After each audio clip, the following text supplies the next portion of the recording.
भैया नमस्कार, हम विपिन चौरसिया ऑफिशियल चैनल 8002 और तू लोग हमारा चैनल का सब्सक्राइब कर लो और वीडियो को ज्यादा ज्यादा शेयर कर लो और देख लो। अभय राज इंस्टाग्राम आईडी में और इनके जाके फॉलो कर लो और अपना दोस्तन में शेयर कर लो। जौन की पारिवारिक वीडियो ले आवे, कोनो अश्लीलता ना रहे इनका वीडियो में और बढ़िया बढ़िया वीडियो ले आवेला। हम जितना यूट्यूब चैनल पर वीडियो अपलोड करेनी ऐसा वीडियो बनावेनी कि तू लोग पूरा फैमिली के संगे देख सकता हो। ऐसा ही अच्छा अच्छा वीडियो देखे खातिर हमारा चैनल के सब्सक्राइब कर लो और अभय राज इंस्टाग्राम आईडी बा और इनका आईडी के जालो फॉलो कर लो। अभय राज 3962 चलो इंस्टाग्राम पे फॉलो कर लो। जब तक खातिर नमस्कार, फिर मिले हम अगला वीडियो में और हम अच्छा वीडियो ले आवे जौन की हमारा वीडियो में कुछ अश्लीलता ना रहेगा।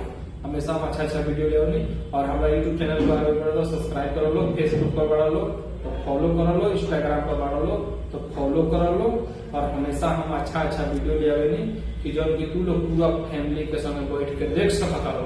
हम कोनो अश्लील वीडियो ना ले आवे। ठीक बा, तू लोग वीडियो देख लो, एंजॉय लो और ऐसे ही हम वीडियो लेके आवत रहे अच्छा।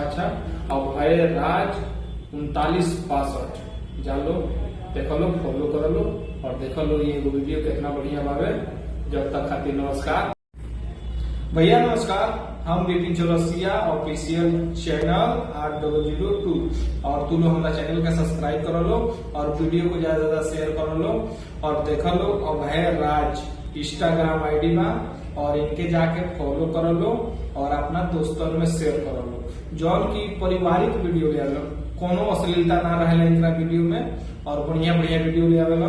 हम जितना यूट्यूब चैनल पर वीडियो अपलोड करेनी ऐसा वीडियो बनावेनी कि तू लोग पूरा फैमिली के संगे देख सकता हो। ऐसा ही अच्छा वीडियो देखे खातिर हमारा चैनल का सब्सक्राइब कर लो और अभय राज इंस्टाग्राम आईडी बा और इनका आईडी के जालो फॉलो कर लो। अभय राज 3962 चलो इंस्टाग्राम पे फॉलो कर लो। जब तक खातिर नमस्कार, फिर मिले हम अगला वीडियो में और हम अच्छा वीडियो ले आवे जौन की हमारा वीडियो में कुछ अश्लीलता ना रहेगा।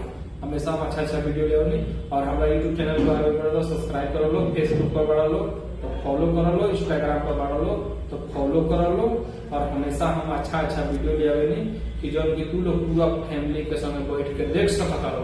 हम कोनो अश्लील वीडियो ना ले आवे। ठीक बा, तू लोग वीडियो देख लो, एंजॉय लो और ऐसे ही हम वीडियो लेके आवत रहे अच्छा।